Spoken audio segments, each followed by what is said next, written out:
حبيبنا وشفيعنا ومرشدنا ومولانا محمدا عبده ورسوله صلى الله تعالى عليه وعلى آله وأصحابه وأحبابه وأزواجه وذرياته وأهل بيته أجمعين وسلم تسليما كثيرا أما بعد فأعوذ بالله من الشيطان الرجيم بسم الله الرحمن الرحيم وإذ ابتلى إبراهيم ربه بكلمات فأتمهن قال إني جاعلك للناس إماما قال ومن ذريتي قال لا ينال عهد الظالمين وإذ جعلنا البيت مثابة للناس وأمنا واتخذوا من مقام إبراهيم مصلى وعهدنا إلى إبراهيم وإسماعيل أن طهرا بيتي للطائفين والعاكفين والركع السجود وإذ قال إبراهيم رب اجعل هذا البلد آمنا وارزق أهله من الثمرات من آمن منهم بالله واليوم الآخر قال فمن كفر فأمتعه قليلا ثم أضطره إلى عذاب النار وبئس المصير وإذ يرفع إبراهيم القواعد من البيت وإسماعيل ربنا تقبل منا إنك أنت السميع العليم ربنا واجعلنا مسلمين لك ومن ذريتنا أمة مسلمة لك وأرنا مناسكنا وتب علينا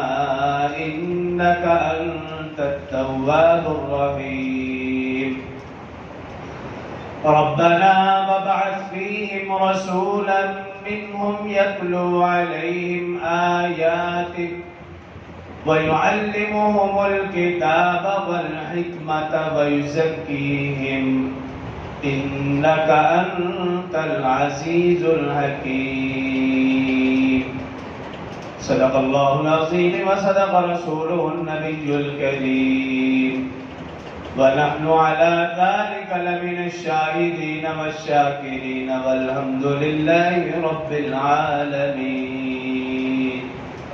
تمام احباب ایک مرتبہ بآواز بلند نماز والا درود شریف پڑھ لیں اللهم صل على محمد وعلى آل محمد كما صليت على إبراهيم وعلى آل إبراهيم إنك حميد مجيد اللهم بارك على محمد وعلى آل محمد كما باركت على إبراهيم وعلى آل إبراهيم إنك حميد مجيد رب اشرح لي صدري ويسر لي أمري واحلل عقدة من لساني يفقهوا قولي رب زدني علما رب زدني علما رب زدني علما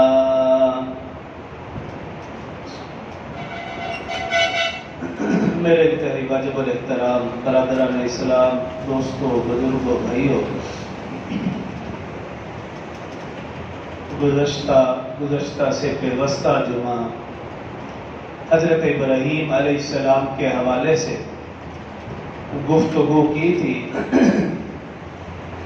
آج کے مختصر خطبہ میں اسی موضوع کو سمیٹنے کی کوشش کروں گا تاکہ اگلا جمعہ حج اور پھر اس سے آگے قربانی کے حوالے سے بات کی جا سکے۔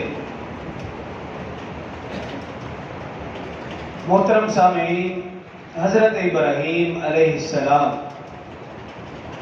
جلیل القدر پیغمبروں میں سے ہیں۔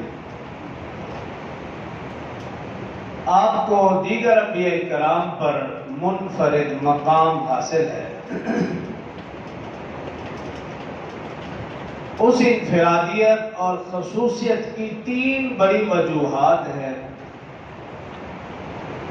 پہلی وجہ یہ کہ اللہ رب العزت نے آپ کو بے شمار امتحانات میں آزمایا اور ان تمام امتحانات میں آپ کامیاب و کامران ہوئے۔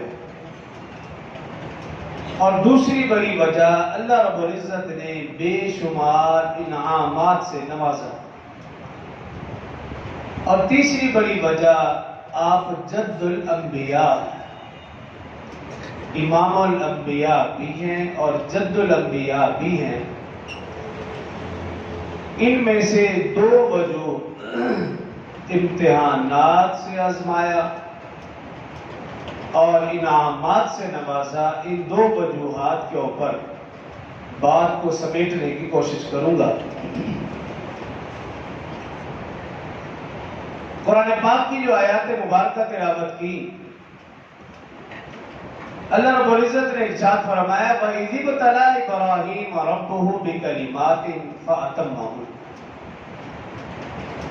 اس وقت کو یاد کرو جب اللہ رب العزت نے ابراہیم علیہ السلام کو آزمایا بکلمات، بے شمار امتحانات میں، فَأَتَمَّهُنَّ، ان تمام کے تمام امتحانات میں حضرت ابراہیم علیہ السلام کامیاب و کامران ہوئے۔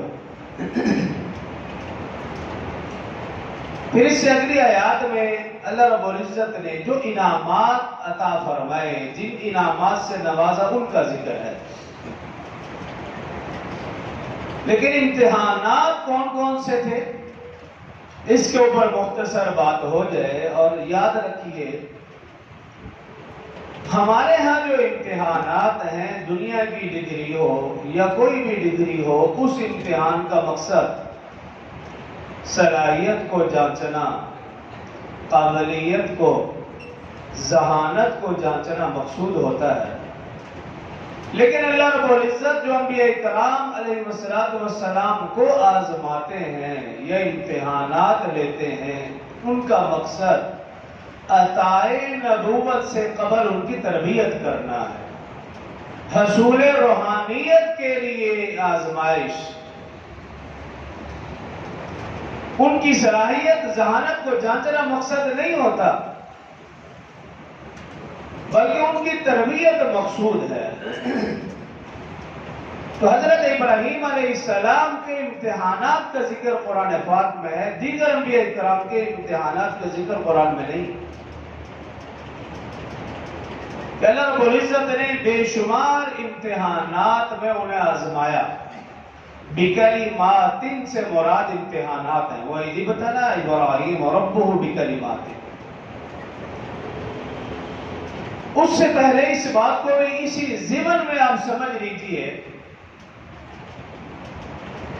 کہ وَإِذِ ابْتَلَىٰ إِبْرَاهِيمَ رَبُّهُ بات کے اوپر پیش ہے، جس کا ترجمہ اور مفہوم یہی ہے کہ اللہ رب العزت نے ابراہیم علیہ السلام کو آزمایا۔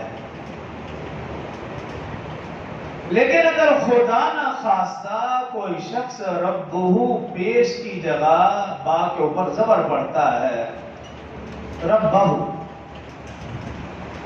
تو آپ ذرا غور کریں اور حیران ہوں گے کہ صرف پیش کو زبر پڑنے سے معنی کتنا بدلا کہ نعوذ باللہ ابراہیم نے اللہ کو آزمایا۔ انسان اگر جان بوجھ کر یہ کلمات کہے تو وہ کفر تک پہنچ جاتا ہے۔ اس لیے کہا جاتا ہے کہ جب قرآن کو پڑھا جائے تو سیکھ کر اور غور سے پڑھا جائے، دھیان سے پڑھا جائے، کہیں ایسا نہ ہو کہ بے دھیانی میں نعوذ باللہ ہم کفر تک پہنچے اور پھر تجدید ایمان بھی نہ کر سکے۔ اگر انسان سے غلطی ہو جائے، کفریہ کلمات نکل جائے زبان سے، تو وہ تجدید ایمان کر لے، توبہ استغفار کے کلمات کہہ کر کلمے کو دوہرا لے، تجدید ایمان ہے۔ لیکن اگر انسان کو پتہ ہی نہیں چلا کہ مجھ سے کفر ہوا، کفریہ کلمات نکلے ہیں، تو پھر وہ تجدید ایمان کیسے کرے گا؟ اس لیے قرآن پاک کو سمجھ کر، سیکھ کر اور دھیان اور غور سے پڑھا جائے۔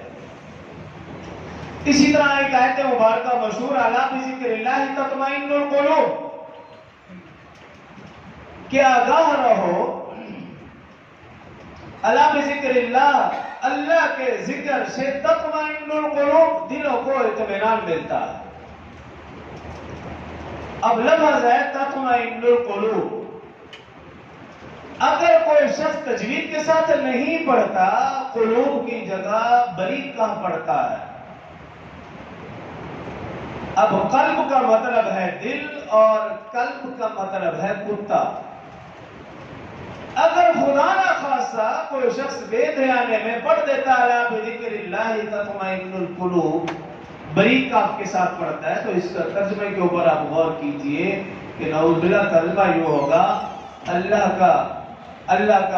اللہ کے ذکر کے ساتھ نعوذ باللہ یوں ہوگا کہ کتوں کو آباد کرو۔ تو اس لیے کہا جاتا ہے کہ قرآن کو تجوید کے ساتھ پڑھنا، سیکھنا، یہ فرض عین کا درجہ ہے، کفایہ نہیں، فرض عین۔ اگر آپ قرآن کو تجوید کے ساتھ نہیں پڑھتے تو آپ کی نماز درست نہیں۔ لیکن یہاں تو آپ دیکھ لیجئے کہ ہمیں پہلا کلمہ بھی تجوید کے ساتھ پڑھنا نہیں آتا۔ اکثر لوگ پہلے کلمے میں ہی غلطی کر بیٹھتے ہیں اور پھر سیکھنے کی بھی کوشش نہیں کرتے۔ تو بہرحال یہ بات ذہن سے نکلی، وَإِذِ ابْتَلَىٰ إِبْرَاهِيمَ رَبُّهُ بِكَلِمَاتٍ۔ اللہ رب العزت نے ارشاد فرمایا کہ اس وقت کو یاد کرو کہ جب ہم نے ابراہیم کو آزمایا بکلمات، بے شمار امتحانات میں۔ اب کلمات سے کیا مراد ہے؟ حضرت اکرمہ رضی اللہ عنہ وہ فرماتے ہیں کہ ان امتحانات سے مراد یا کلمات سے مراد وہ چیزیں ہیں جو انسان کی فطرت کے متقاضی ہے، فطرت میں شامل ہے، کہ ان چیزوں کو سب سے پہلے حضرت ابراہیم علیہ السلام نے کیا، اس سے پہلے پیغمبروں نے نہیں کیا۔ انہوں نے کیوں نہیں کیا، اس کی کئی بے شمار وجوہات لکھی۔ اب وہ 7 چیزیں گنوائی ہیں۔ فرماتے ہیں کہ سر کے بالوں میں سب سے پہلے مانگ نکالا تو حضرت ابراہیم علیہ السلام نے، اسی طرح مونچھیں کتروائیں تو سب سے پہلے حضرت ابراہیم علیہ السلام نے، جہاں یہ رسول اللہ صلی اللہ علیہ وسلم کی سنت ہے مونچھوں کو کاٹنا، چھوٹی چھوٹی مونچھیں رکھنا، وہاں حضرت ابراہیم علیہ السلام کی بھی سنت ہے۔ اور تیسری چیز فرمائی بغلوں کے بالوں کو کاٹنا، یہ بھی سب سے پہلے حضرت ابراہیم علیہ السلام کی سنت۔ زیر ناف بالوں کو کاٹنا، یہ بھی سب سے پہلے حضرت ابراہیم علیہ السلام کی سنت۔ ناخن کو کاٹنا، یہ بھی حضرت ابراہیم علیہ السلام کی سنت۔ پانی کے ساتھ استنجا کرنا، یہ بھی سب سے پہلی سنت حضرت ابراہیم علیہ السلام کی ہے۔ اسی طرح ختنے کروانا، یہ بھی پہلی سنت حضرت ابراہیم علیہ السلام کی ہے، اور پھر رسول اللہ صلی اللہ علیہ وسلم اور امت محمدیہ۔ یہ 7 چیزیں جو فطرت کے متقاضی ہیں، بعض مفسرین نے لکھا ان کلمات سے مراد یہ 7 چیزیں۔ امام حسن رضی اللہ تعالیٰ عنہ وہ ان کلمات کی تفسیر میں لکھتے ہیں کہ ان امتحانات سے مراد یہ 7 چیزیں ہیں: چاند، سورج، ستارے، آگ، ان کے ذریعے سے اللہ نے ابراہیم علیہ السلام کو آزمایا، ہجرت کے ذریعے سے آزمایا، اور بیٹے کی قربانی سے آزمایا، اور ختنے کے ذریعے سے اللہ رب العزت نے ابراہیم علیہ السلام کو آزمایا۔ فرماتے ہیں کہ بکلمات، امتحانات سے مراد یہ 7 چیزیں۔ بعض حضرات مفسرین نے لکھا کہ ابراہیم علیہ السلام کی ساری زندگی امتحانات میں گزری ہے۔ فرماتے ہیں ابھی پیدا نہیں ہوئے تھے کہ امتحان شروع ہو گیا کہ وقت کے بادشاہ نمرود نے یہ آرڈر دے دیا کہ میاں بیوی آپس میں نہ ملیں تاکہ باپ کی پشت سے ماں کے رحم کے اندر وہ نطفہ منتقل ہی نہ ہو۔ یہ پہلی آزمائش وہاں سے شروع ہو گئی، لیکن اللہ کی اپنی تدبیر تھی۔ جس دن نمرود نے یہ آرڈر جاری کیے، اسی رات وہ بچہ باپ کی پشت سے ماں کے رحم میں منتقل ہوا۔ یہ گزشتہ سے ویوستھا جو میں تفصیل کے ساتھ عرض کیا تھا۔ اور پھر دوسرا امتحان، نمرود نے یہ آرڈر جاری کر دیے جو بھی بچہ پیدا ہو قتل۔ ابراہیم علیہ السلام کی پیدائش کا وقت آیا تو امتحان کہ آپ کی والدہ ماجدہ نے آپ کو نمرود کے خوف سے اور بچے کی محبت میں ایک غار میں جا کے جنم دیا، یہ بھی امتحان تھا۔ اور پھر تیسرا امتحان کہ حضرت ابراہیم علیہ السلام 7 سال تک اس غار میں رہے، پلے بڑھے، یہ بھی ایک امتحان تھا۔ پھر اس کے بعد اگلا امتحان یہ کہ ماں کو دیکھا، باپ کو دیکھا، اپنی قوم کو دیکھا، وقت کے بادشاہ کو دیکھا، یہ تو سب بتوں کے پجاری ہیں، چاند سورج ستاروں کے پجاری ہیں، یہ سب سے بڑا امتحان تھا کہ ماں باپ بھی بتوں کے پجاری، بادشاہ بھی اور قوم بھی، سب کے سب۔ اب ماں کو توحید کی دعوت دے، یہ بھی امتحان، باپ کو توحید کی دعوت دے، یہ بھی امتحان، قوم کو توحید کی دعوت دے، یہ بھی امتحان، اور وقت کا بادشاہ اور ظالم بادشاہ کے سامنے توحید کو بیان کرنا، یہ تو سب سے بڑا امتحان تھا۔ امتحانات ہی امتحانات۔ اور پھر اللہ کی طرف سے انہی امتحانات میں کامیاب و کامران ہوتے چلے گئے۔ بالآخر وقت کے بادشاہ اور آپ کی قوم نے آپ کو آگ میں ڈالنے کا فیصلہ کیا۔ گزشتہ جمعہ اس پر تفصیل کے ساتھ عرض کیا، انہوں نے آگ میں ڈال دیا۔ اللہ رب العزت نے قلنا یا نار کونی بردا وسلاما علی ابراہیم، اللہ رب العزت نے اس آگ کو ٹھنڈا اور سلامتی والا بنا دیا۔ اس امتحان میں بھی حضرت ابراہیم علیہ السلام کامیاب و کامران ہوئے۔ لیکن ابھی امتحانات کا سلسلہ رکا اور تھما نہیں۔ بابل میں تھے، بابل شہر نمرود کا تخت تھا، وہاں سے اللہ رب العزت نے حکم دیا کہ اپنی بیوی حضرت سارہ علیہ السلام کے ساتھ ملک شام ہجرت کرو۔ اپنی زوجہ کو لے کر وہاں سے چلے۔ راستے میں ایک ظالم بادشاہ تھا، جب اس کو پتا چلتا کہ یہ میاں بیوی ہے تو وہ بیوی چھین لیتا تھا۔ اب راستہ بھی وہی، گزرنا بھی وہاں سے، ابراہیم علیہ السلام اپنی اہلیہ کو لے کر جا رہے، اور پھر وہی ہوا، بادشاہ کے قریب پہنچے تو بادشاہ نے پوچھا بھی کون ہے؟ اب اگر بتاتے ہیں کہ یہ اہلیہ ہے تو وہ بادشاہ چھین لے گا، اب اگر کچھ اور بولتے ہیں تو وہ جھوٹ تصور ہوگا۔ لیکن انہوں نے جو لفظ استعمال کیا وہ تولیہ اس کو کہا جاتا ہے، وہ یہ کہ آپ نے کہا کہ یہ میری بہن ہے۔ بادشاہ نے سمجھا حقیقی بہن، لیکن ابراہیم علیہ السلام کی مراد حقیقی بہن نہیں، دینی مذہبی اور اسلامی بہن۔ قرآن پاک کی آیت ہے انما المؤمنون اخوہ، تمام مومن آپس میں بھائی ہیں۔ حدیث مبارکہ میں المسلم اخو المسلم، تمام مسلمان آپس میں بھائی بھائی ہیں، یا یوں سمجھ لیجئے کہ بہن بھائی ہے۔ پہلے رشتہ بہن بھائی کا ہے، بعد میں وہ ماں ہے، بعد میں وہ بیوی ہے، بعد میں وہ بیٹی ہے۔ تو ابراہیم علیہ السلام نے اسی انداز میں کہا یہ میری بہن ہے۔ تو بادشاہ نے، بعض روایات میں آتا ہے کہ بادشاہ نے پھر بھی حضرت ابراہیم علیہ السلام کی اہلیہ کی طرف اپنا ہاتھ بڑھایا اور اللہ کے حکم سے وہ ہاتھ شل ہو گیا، کیونکہ نبی کی بیوی کے اوپر اگر کوئی زبان درازی کرتا ہے اللہ اس کی بھی عبادت فرماتے ہیں، اور اگر کوئی اپنا ہاتھ بڑھائے اللہ تب بھی نبی کی بیوی کی حفاظت فرماتے ہیں۔ یہ اللہ کا قانون ہے اور دستور ہے اور یہ قیامت تک رہے گا۔ قرآن و حدیث اس بات کی گواہ ہے، جب کسی نے کسی نبی کی بیوی کے اوپر انگشت نمائی کی یا زبان درازی کی، اللہ نے دنیا میں بھی سزا دی اور آخرت میں بھی اس کے لیے سزا کی۔ اب دیکھ لیجئے حضرت یوسف علیہ السلام کے اوپر الزام لگایا، اللہ پاک نے بری کیا۔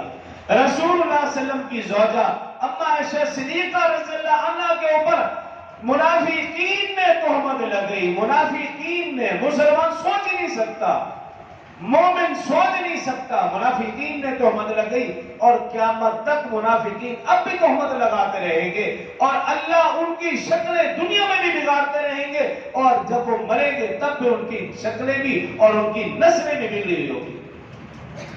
تو حضرت اما عائشہ صدیقہ رضی اللہ عنہ پر تہمت لگئی، اللہ نے قرآن میں ان کی پاک دامنی بیان فرما دی۔ ہر مسلمان جو قرآن پڑھتا ہے جب وہ 18ویں سپارے میں پہنچتا ہے تو سورہ نور کے جب پہلے 2-3 رکوع تلاوت کرتا ہے، اس میں اللہ رب العزت نے اما عائشہ صدیقہ رضی اللہ عنہ کی پاک دامنی بیان کر دی اور قیامت تک کے لیے یہ اصول بنا دیا، تم میں سے کوئی بھی شخص اس وقت تک مسلمان اور کامل مومن ہو ہی نہیں سکتا جب تک کہ وہ اما عائشہ رضی اللہ عنہ کی پاک دامنی بیان نہ کرے۔ تو یہ بھی ایک امتحان تھا۔ ابراہیم علیہ السلام خیر اپنی اہلیہ کو لے کر ملک شام پہنچے، اللہ رب العزت نے پھر حکم دے دیا کہ ملک شام سے مصر ہجرت کرو۔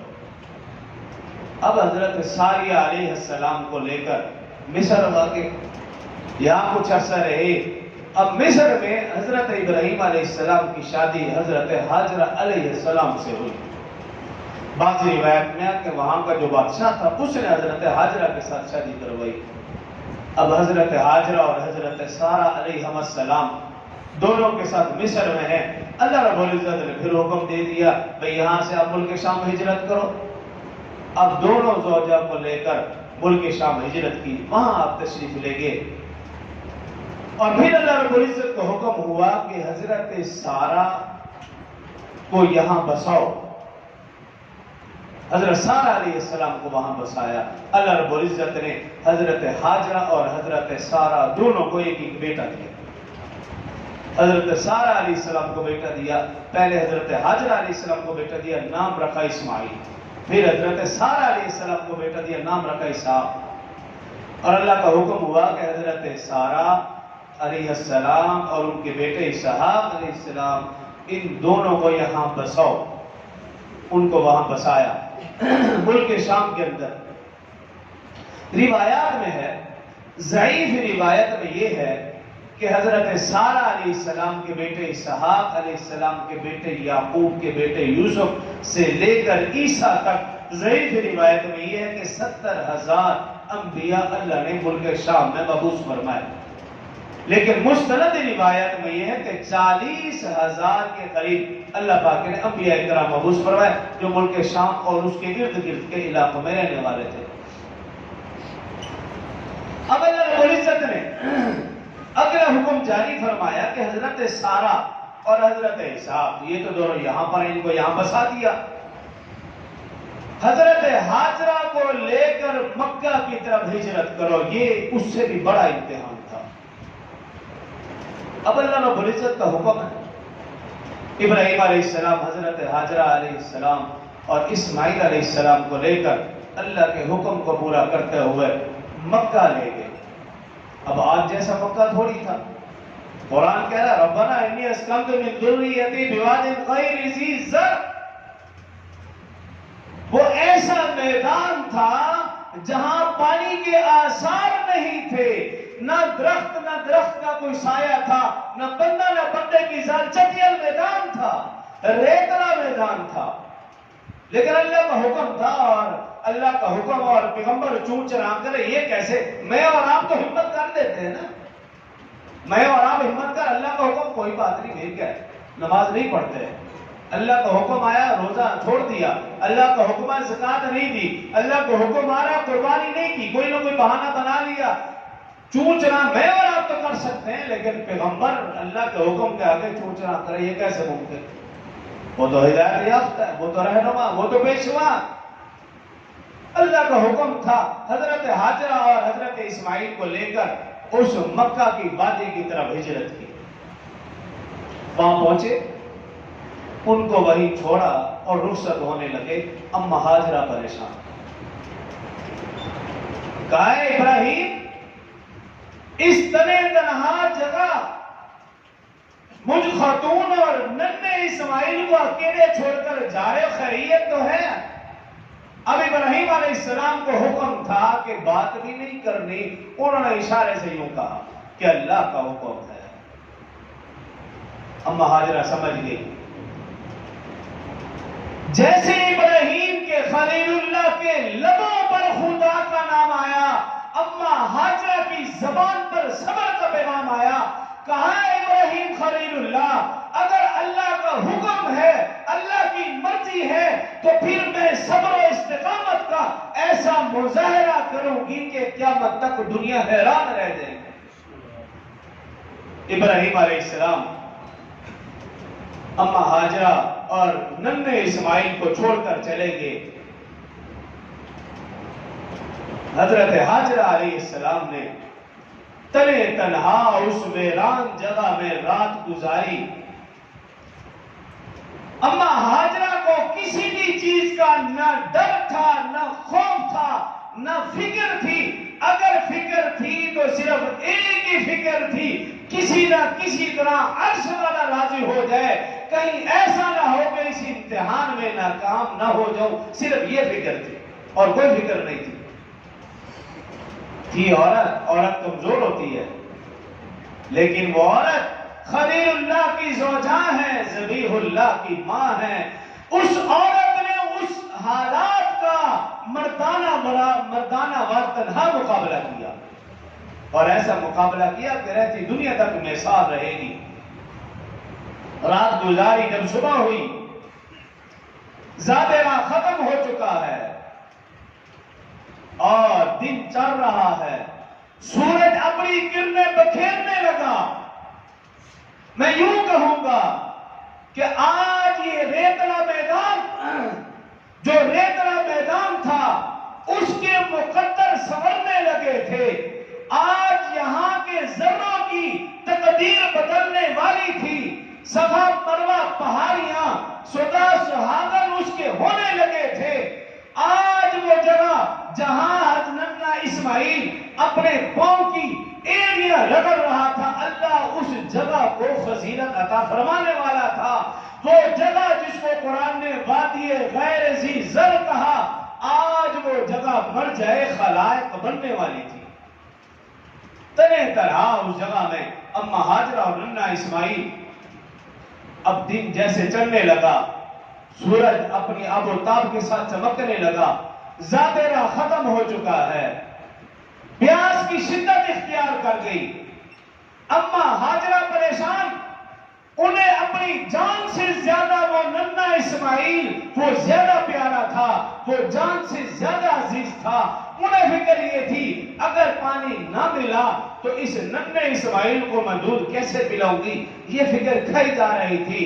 اور پانی کی تلاش میں وہ صفا اور مروہ پہاڑیاں ان کے اوپر چڑھ کر دوڑی، چکر لگائے، کبھی صفا پہ جاتی، کبھی مروہ پہاڑی پہ جاتی، اور ان پہاڑی کے اوپر چڑھ کر دیکھتی کہ کہیں دور دور پانی کے آثار نظر آئیں، میں اس بچے کے لیے پانی لاؤں، اپنے لیے پانی لاؤں، لیکن دور دور تک پانی کے اثرات نہیں تھے۔ کبھی صفا پہ چلتی، کبھی مروہ پہاڑی کے اوپر جاتی اور دوڑ کر جاتی، کبھی ایسا چلتی، جاتی آگے کو دیکھتی پیچھے ننھے اسماعیل کو۔ صفا مروہ کے درمیان 7 چکر لگائے۔ اللہ کو ان کی یہ ادا اتنی پسند آئی، اللہ نے قیامت تک کے لیے حکم جاری کر دیا کہ کسی بھی حاجی کا حج اس وقت تک قبول نہ ہوگا جب تک حضرت ہاجرہ والی یہ ادا صفا مروہ کے درمیان جب تک 107 چکر پورے نہ کر لے۔ اللہ نے ابراہیم کو بھی آزمایا، ان کے پورے خاندان کو آزمایا، اما ہاجرہ کو آزمایا، ننھے اسماعیل کو آزمایا۔ جب وہ صفا اور مروہ کے درمیان دوڑ لگاتی، جاتی آگے کو، دیکھتی پیچھے ننھے اسماعیل کو کہ کوئی درندہ، کوئی جانور، کوئی چرند پرند ننھے اسماعیل کو نقصان نہ پہنچا دے۔ جب دور دور تک پانی کی کوئی آثار نظر نہ آئے، پیاس کی شدت اختیار کر چکی، تو ننھے اسماعیل کی طرف آ رہی ہے اور نظر اللہ کے اوپر ہے اور آسرا اللہ کے اوپر ہے، اللہ سے دعا مانگتی ہوئی آ رہی ہے، یا اللہ ہمارا اس سجل میدان میں تیرے سوا کوئی نہیں ہے، صرف تیرے اوپر نظر ہے، تو ہی حاجت روا ہے، تو ہی مشکل کشا ہے، تو ہی مختار کل ہے، سب کچھ کرنے والی ذات تو ہے، تیرے سوا کوئی کچھ نہیں کر سکتا۔ جب ننھے اسماعیل کی طرف دوڑی اور دیکھ رہی ہے ننھا اسماعیل پیاس کی وجہ سے اپنے پاؤں کی ایڑیاں رگڑ رہا ہے، ماں سے یہ برداشت نہ ہوا، ماں تو دور کی بات، اللہ کے فرشتوں سے بھی یہ برداشت نہ ہوا، اللہ سے بھی یہ برداشت نہ ہوا، تو پھر وہی ہوا جہاں ننھا اسماعیل اپنے پاؤں کی ایڑیاں رگڑ رہا تھا، اللہ رب العزت نے وہیں سے پانی کا چشمہ جاری کر دیا۔ حضرت اما ہاجرہ علیہ السلام نے جب پانی دیکھا، خوشی کی انتہا نہ رہی، اس کے ارد گرد مٹی کے ساتھ حصار بنایا، اب پانی رکنے کا نام نہیں لے رہا، پانی بھرتا جا رہا۔ عبرانی زبان کا لفظ حضرت ہاجرہ کی زبان سے نکلا، زم زم، رک جا رک جا۔ رسول اللہ صلی اللہ علیہ وسلم نے فرمایا اگر اما ہاجرہ یہ لفظ نہ بولتی، روئے زمین اس پانی کے اندر ڈوب جاتی، اور زمزم کا پانی نکلا۔ اس لیے رسول اللہ صلی اللہ علیہ وسلم نے فرمایا جو شخص زمزم کا پانی پیے اور جو بھی دعا کرے، اللہ رب العزت اس کی دعا کو قبول فرماتا ہے، اور فرمایا کہ خاص طور پر تم یہ دعا ضرور مانگو، اللہم انی اسألک علما نافعا ورزقا واسعا وشفاء من کل داء۔ یہ دعا ضرور سکھائے کہ جب بھی تم زمزم کا پانی پیو، ایک تو کھڑے ہو کر پیو، اور جب وہاں پر ہو تو آپ جتنا پانی پی سکتے ہو پیو، اس پانی کا نقصان نہیں ہے، باقی پانی آپ ہاتھ سے زیادہ پیئیں گے وہ نقصان ہے۔ فرمایا جتنا بھی پیو گے حلق تک بھی آ جائے اس کا نقصان نہیں، لیکن ساتھ ساتھ یہ دعا پڑھتے رہو، اللہم انی اسألک علما نافعا ورزقا واسعا وشفاء من کل داء۔ اور پھر رسول اللہ صلی اللہ علیہ وسلم نے فرمایا یہ دنیا کا سب سے بہترین پانی، اور فرمایا یہ ایسا پانی ہے اس میں اللہ رب العزت نے دونوں خاصیت رکھی ہے کہ اس سے پانی کی پیاس بھی ختم ہوتی ہے اور بھوک بھی ختم ہوتی ہے۔ اور فرمایا کہ اما ہاجرہ علیہ السلام نے کئی دن تک صرف یہ پانی پی کر گزارا کیا، کیونکہ اللہ رب العزت نے اس میں دونوں خاصیت رکھی تھی، جب وہ زمزم کا پانی پیتی تھی ان کی پیاس بھی بجھ جاتی تھی اور کھانے کی بھی ان کو تمنا نہ رہتی تھی۔ تو حضرت ابراہیم علیہ السلام اور ان کا خاندان امتحانات میں گزرا۔ وَإِذِ ابْتَلَىٰ إِبْرَاهِيمَ رَبُّهُ بِكَلِمَاتٍ فَأَتَمَّهُنَّ۔ جو آیت مبارکہ پڑھی اس کی طرف آ جائے، ترجمہ کر لیں۔ انعامات تو بے شمار ہیں، اس کے علاوہ پھر کبھی بات کروں گا، لیکن جو آیت مبارکہ تلاوت کی، وَإِذِ ابْتَلَىٰ إِبْرَاهِيمَ رَبُّهُ بِكَلِمَاتٍ، اللہ رب العزت نے فرمایا اس وقت کو یاد کرو جب اللہ رب العزت نے ابراہیم علیہ السلام کو آزمایا، بکلمات، بے شمار امتحانات میں، فاتمہم، لیکن تمام کے تمام امتحانات میں ابراہیم علیہ السلام کامیاب و کامران ہوئے، اور اللہ رب العزت نے آگے انعامات کا ذکر کیا۔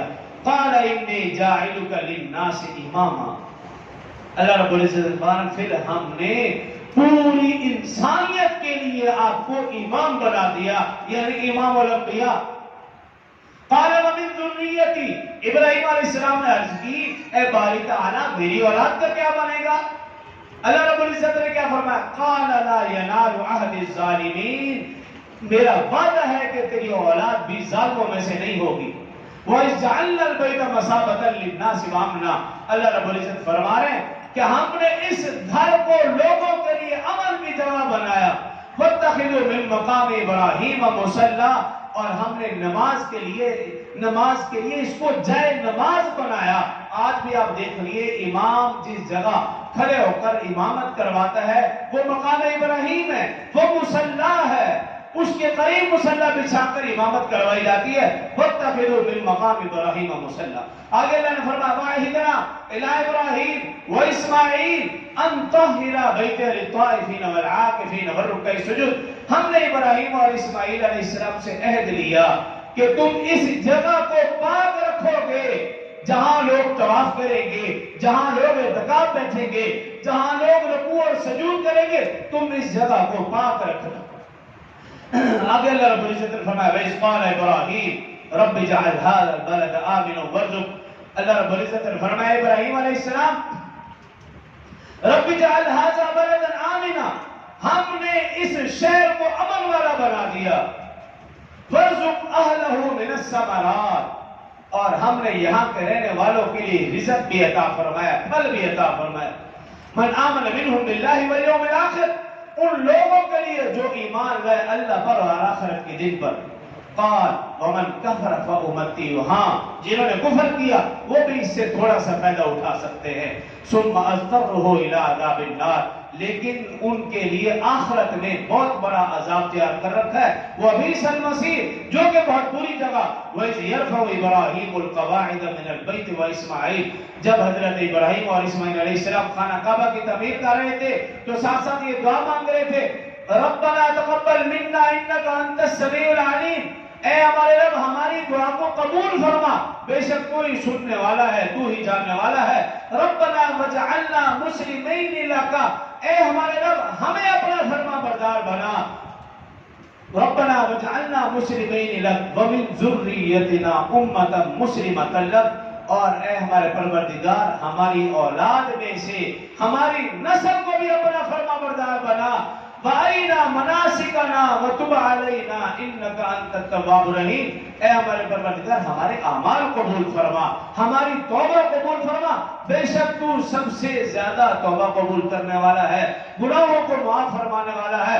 ربنا وَبَعَثْ فِيهِمْ رَسُولًا مِّنْهُمْ، اے ہمارے پروردگار ہماری اولاد میں سے ایسا پیغمبر عطا فرما جن کے اندر 4 صفات پیدا کی ہوں۔ پہلی صفت فرمائے یتلو علیہم آیاتک، جو قرآنی آیات کی تلاوت کرے، وَيُعَلِّمُهُمُ الْكِتَابَ، اور جو کتاب کی تعلیم دے، وَالْحِکْمَةَ، اور حکمت کی بھی تعلیم دے، وَيُزَكِّيهِمْ، اور لوگوں کے دلوں کو پاک کرے۔